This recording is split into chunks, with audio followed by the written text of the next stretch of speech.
Let's now look at the skills that every data professional should have. The number one skill is curiosity and adaptability. One thing I want to note is the data world is changing every day. New tools are coming up, so as a data professional, you need to be curious. You need to be someone who is passionate when it comes to learning and someone who is passionate when it comes to discovering new tools. So tools are coming up, packages are being formed every now and then, and therefore data professional, you need to keep yourself updated all the time. But also you need to adapt because usually the needs of the companies keep changing.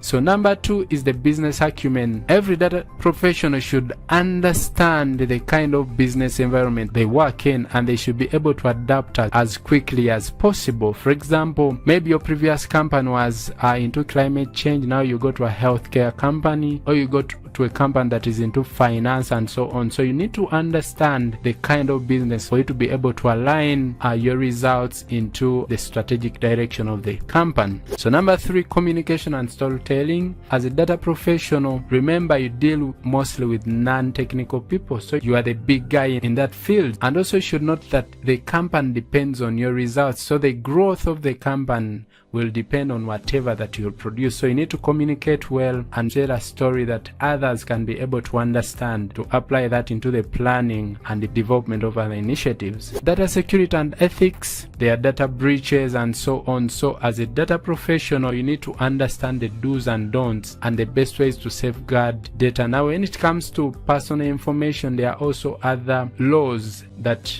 protect that. We have the GDPR, we have the HIPAA and others. So as a data professional, you need to be able to safeguard the data. So 5, problem solving and critical thinking. You should be creative, someone who looks at something and they see what everyone else cannot see. So number 6, there are emerging technologies and trends. Today we have AI, and of course it's either fortunate or unfortunate for new people that are coming up in the field. You don't even have to cram all the formula and every other thing. Today we have AI, generative AI specifically, which can help you generate those queries, those formulas, those functions. You should be able to equip yourself specifically with AI skills. And number 7, project management. We always work with timelines, budgets, and so on. So you should be able to have some skills when it comes to project management, such that resources are not wasted and projects are delivered on time. So, and finally, last but not least, teamwork and collaboration. Other team members or other teams or other departments depend on what you produce as a data professional, and therefore you should be able to be a good team player, collaborate and share and understand what others need, so that you can deliver to their expectations.